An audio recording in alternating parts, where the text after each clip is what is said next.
అందరికీ నా పేరు నాగవరలక్ష్మి. నేను 8వ తరగతి నుంచి వచ్చాను. నేను మీ అందరికీ క్షీరసాగర మదనం గురించి చెప్పబోతున్నాను. క్షీరసాగర మదనం. క్షీరం అంటే పాలు, సాగరం అంటే సముద్రం, మదనం అంటే చిలుకలు. క్షీరసాగర మదనంలో తోడ్పడిన వాళ్ళు దేవతలు, ఇంకా దానవులు. దానవులు అంటే రాక్షసులు.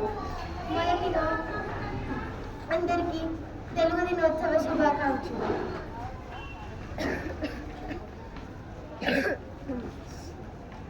ఒకరోజు దూర్వాసముని వైకుంఠం నుండి తిరిగి వెళ్తున్న సమయంలో ఇంద్రుని చూస్తారు. ఇంద్రుని దగ్గరకు వెళ్ళి ఇంద్రునికి ప్రణామము చెప్తారు. కానీ ఇంద్రుడు గర్వంతో ప్రణామము చెప్పారు. ఇది చూసిన దూర్వాసమునికి బాగా కోపం వస్తుంది. కానీ దూర్వాసముని అది ఇప్పుడే గెలిచారు కదా, వదిలేద్దామని వదిలేస్తారు. అప్పుడే శ్రీ మహావిష్ణువు ఇచ్చిన తులసి మాలను ఇంద్రుడికి ఇస్తారు.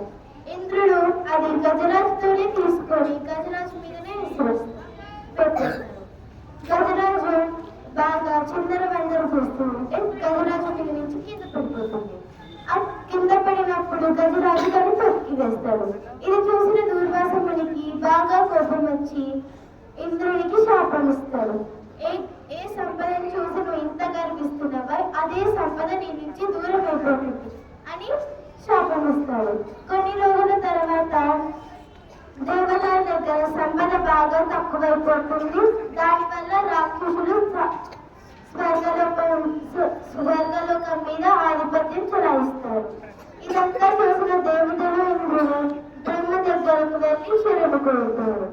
బ్రహ్మ అంటారు, శ్రీ మహావిష్ణువుని అడుగుదాం, శ్రీ మహావిష్ణువు మనకి సహాయం చేయగలరు. అందరూ బ్రహ్మ ఇంకా దేవతలందరూ శ్రీ మహావిష్ణువు దగ్గరకు వెళ్తారు. శ్రీ మహావిష్ణువు అంటాడు, మీకు మీ బలం కావాలంటే అమృతం కావాలి. అమృతం రావాలంటే క్షీరసాగర మదనం చెయ్యాలి. క్షీరసాగర మదనానికి దేవతలే కాదు, దానవులు కూడా అవసరం. మీరు మీరెళ్ళి దానవుల రాజు బలి చక్రవర్తిని ఎట్టి అడగండి. నేను కర్వంలాగా మందార పర్వతాన్ని పెడతాను, ఇంకా తాడులాగా శివుడి మెడలో ఉన్న వాసుకి పాముని వాడతాం అని చెప్తారు. అలానే ఇంద్రుడు బలి చక్రవర్తిని ఇదంతా చెప్పి అడుగుతారు. బలి చక్రవర్తి మొదట ఒప్పుకోడు అని చెప్తాడు, అమృతంలో మీకు కూడా సరిసగం భాగం ఇస్తాము, మీరు మాకు సహాయం చేయండి. బలి చక్రవర్తి దానవులు ఒప్పుకుంటారు. తర్వాత వాళ్ళందరూ క్షీరసాగరం దగ్గరికి వెళ్తారు. క్షీరసాగరంలో మందార పర్వతాన్ని శ్రీ మహావిష్ణువు సాగరంలో పెడతారు. తర్వాత వాసుకి పాముని తాడులాగా చేసి దేవతలేమో తల భాగం దగ్గర, దానవులేమో తోక దగ్గర పట్టుకుంటారు.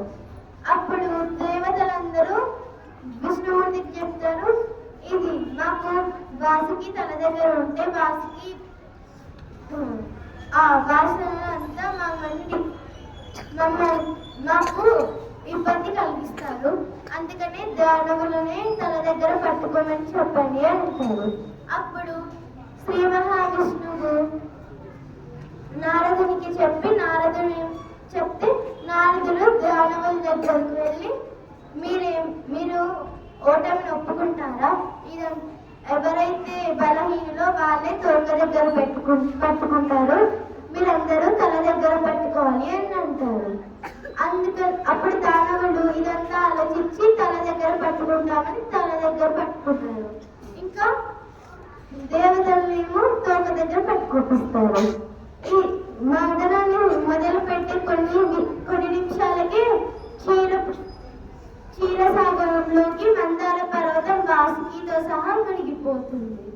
ఇదంతా చూసిన దేవతలు ఇంకా దానవులు శ్రీ మహావిష్ణువు శరణు కోరుతారు.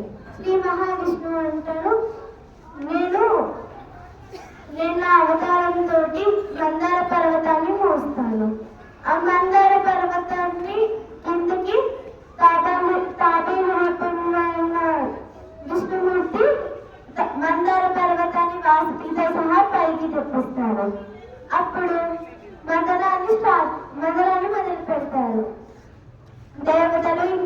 రాక్షసులు.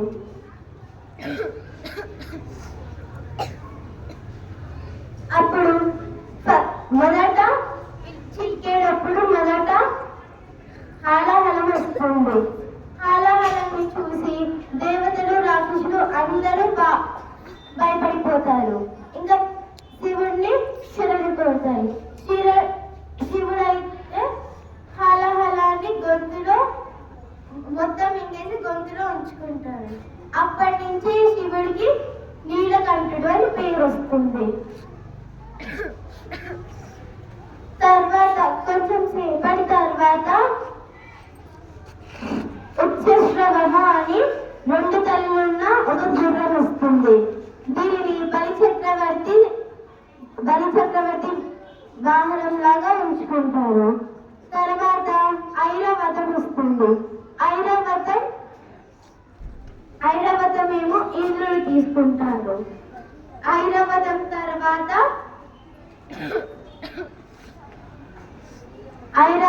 తర్వాత ఏమో చంద్రుడు వస్తాడు. చంద్రుడేమో శివుడు తీసుకుంటాడు. చంద్రుడు తర్వాత కల్పవృక్షం, కామధేనువు వస్తాయి. కల్పవృక్షం ఏమో స్వర్గానికి వెళ్ళిపోతుంది. కామధేనువేమో ఋషులు తీసుకుంటారు. తర్వాత చింతామణి కొన్ని మళ్ళతో వస్తుంది. అది శ్రీ మహావిష్ణువుకి కానుకగా దేవతలు ఇస్తారు. తర్వాత శ్రీ మహాలక్ష్మి వస్తుంది. మహాలక్ష్మిని విష్ణుమూర్తి పెళ్లి చేసుకుంటారు. తర్వాత ఇంకొంచెం సేపు చిలికిన తర్వాత అన్ని రోగాలను నివారించే వనమూలికలతో ఇంకా ఇంకొక చేతిలో అమృతాన్ని పట్టుకొని ధన్వంత్రి వస్తారు. ధన్వంత్రి చూసి అందరూ ఆనందిస్తారు.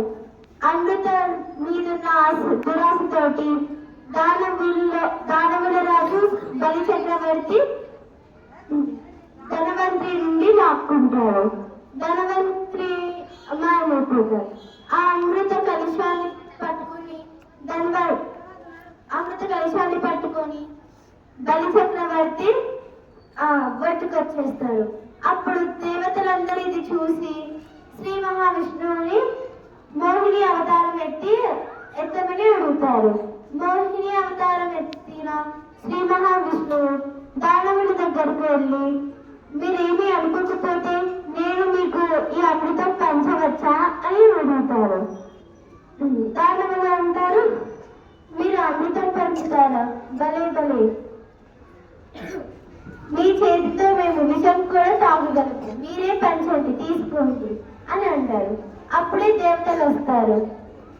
మోహిని అవతారంలో ఉన్న విష్ణుమూర్తి అంటారు, అతిథులకి ఫస్ట్ తాగించాలి, మనం ఫస్ట్ దేవతలకు తాగిద్దాం అని అంటారు. అప్పుడు దేవతలందరూ సరైన క్రమంలో నుంచుంటారు. ఒక్కొక్కరికి మోహిని అవతారంలో ఉన్న శ్రీ మహావిష్ణువు పోస్తూ ఉంటారు. అప్పుడే దానవుల్లో ఒక దానవు గమనిస్తారు, ఇది మోహిని కాదు, మోహిని రూపంలో ఉన్న శ్రీ మహావిష్ణువు అని. ఆ రాక్షసుడి పేరు స్వరబాను. అతను ఆ దేవతల రూపంలో మారి దేవతలతో చేరిపోతాడు. అమృతం తాగేసిన తర్వాత చంద్రుడు ఇంకా సూర్యుడు గమనిస్తారు, ఇతను దేవుడు కాదు, దేవతల రూపంలో ఉన్న రాక్షసుడు అని. అప్పుడు మోహిని రూపంలో ఉన్న మహావిష్ణువుకి బాగా కోపం వస్తుంది. బాగా కోపం వచ్చినందుకు శ్రీ మహావిష్ణువు తన సుదర్శన చక్రంతో తలను ఇంకా శరీరాన్ని విడతీసేస్తారు. అమృతం తాగడం వల్ల స్వరబాను ఇంకా బతికే ఉంటాడు. తలనేమో రాహువు, ఇంకా శరీరం ఏమో కేతువు అని మనం పిలుచుకుంటాం. ధన్యవాదములు. మరొకసారి అందరికీ తెలుగు దినోత్సవ శుభాకాంక్షలు.